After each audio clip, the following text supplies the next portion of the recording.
Harry's wife. Freebie. Hello, I'm H.G. Tudor. We turn to the Mail Online with an article by Kate Manzi that tells us Harry's wife kept gifts but shared them out while at Kensington Palace, Prince Harry reveals in his explosive new memoir. It is usual practice within the royal family to send back any unsolicited gifts. Royals pay for own clothes to avoid being seen as a commercial enterprise. Harry may have included admission to counteract claims she was rude to staff. You'll recall in the past that it was revealed, I think by Tom Barr in Revenge, that Harry's wife accepted freebies whilst at Kensington Palace, that as a consequence of handbags, not him,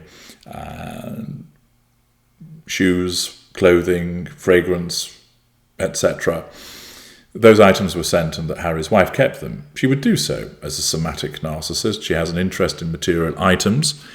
She has a sense of entitlement, which causes her to believe that she's allowed to receive such things, that it's right and proper, that it's commensurate with her status.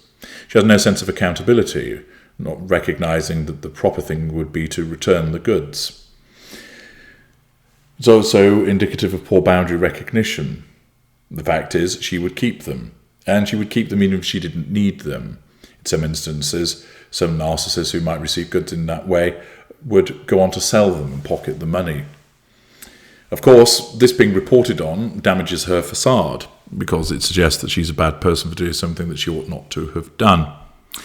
The article continues, Harry's wife accepted freebies while at Kensington Palace, Prince Harry reveals in his memoir, which it therefore accords with something that Tom Barr has written.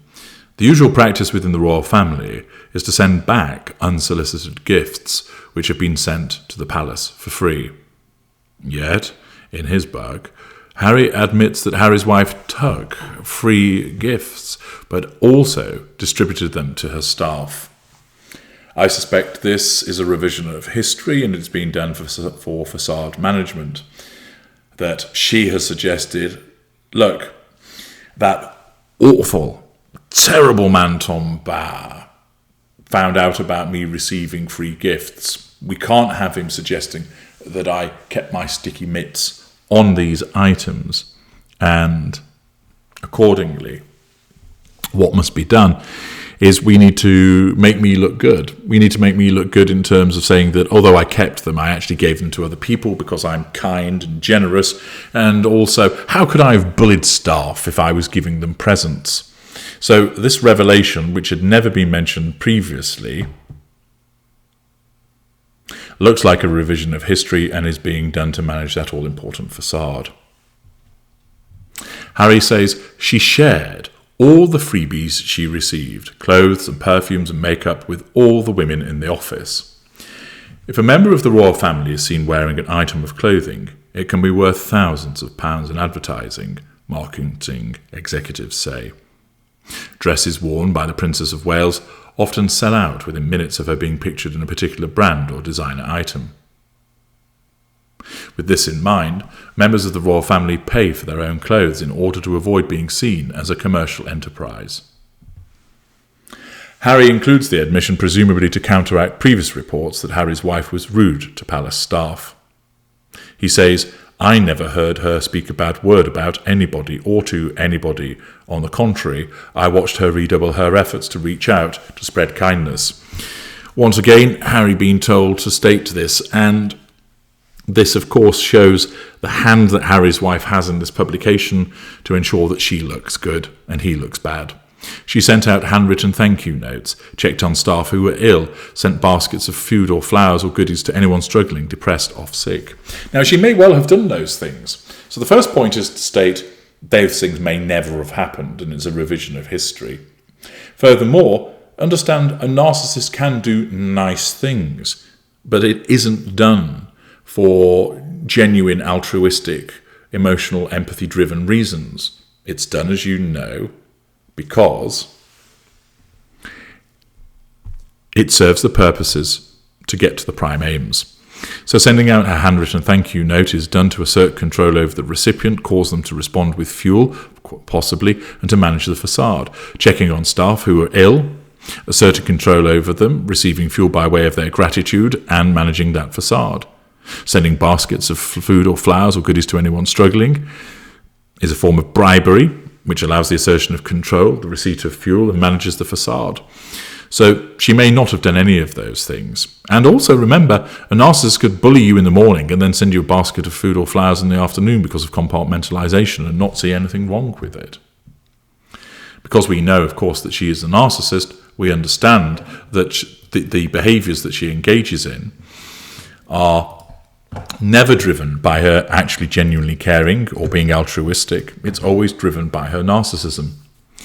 Some observations about this behaviour, which to my mind seems like another disclosure from this publication that has essentially been written by Harry's wife for the purposes of making her look better and in order to ensure that she is able to correct some of the challenges that were put against her.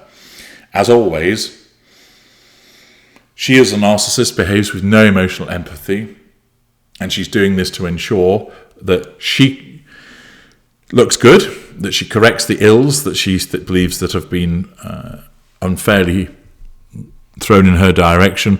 And although this particular disclosure doesn't make Harry look bad, in all other instances, that has been done to make him look bad for the reasons that I have explained in part passim.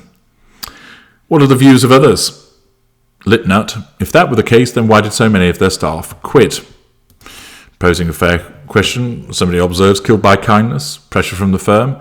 Maybe they were overwhelmed by the kindness of the duo, drowning in shared makeup, perfumes, etc. There is a limit one can take from such nice behaviour, no? Exactly, writes Brazilian. Her staff could not stand her. Maggie Chops, I work in this type of business, and even if you share them out, it's wrong. She's got no class. Diamond Lil, because a free box of eyeshadow and some ill-fitting shoes are not enough to make up for being screamed at and threatened with the sack every day. Gaia Nance, it's very surprising then that not one of these staff he says she was so wonderful to have come out in support of her and spoken up. That is telling evidence, of course.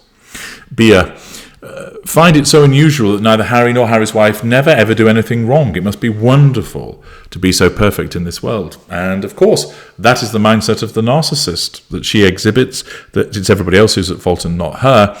And he similarly engages in the blame shifting because of the fact that he's in her cult world. Karen Ab, but the rule is they don't accept gifts. It doesn't matter why she broke the rules, she just decided the rules didn't apply to her. Lack of accountability, and threw them out of the window.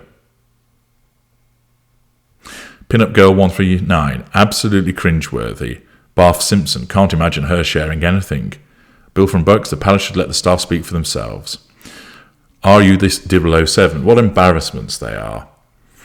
Again, no support. And what's interesting is in the various publications that I have been reviewing, the Times, the Independent, the Guardian, the Telegraph, Page 6, there's no support whatsoever for Harry and Harry's wife. The sugar lumps seem to be silent. Interesting. Might it be, of course, that she doesn't want there to be any support for Harry because she's ostracising him and hanging him out to dry? Perhaps it might be that many of the sugar lumps are looking at this and going, struggling to defend these ones. What is clear is that fewer and fewer people support the Sussexes, and that this publication not only is in effect a form of suicide by Harry, it also impacts upon Harry's wife in terms of demonstrating once again how few people actually like her. I'm H.G. Tudor. Thank you for listening.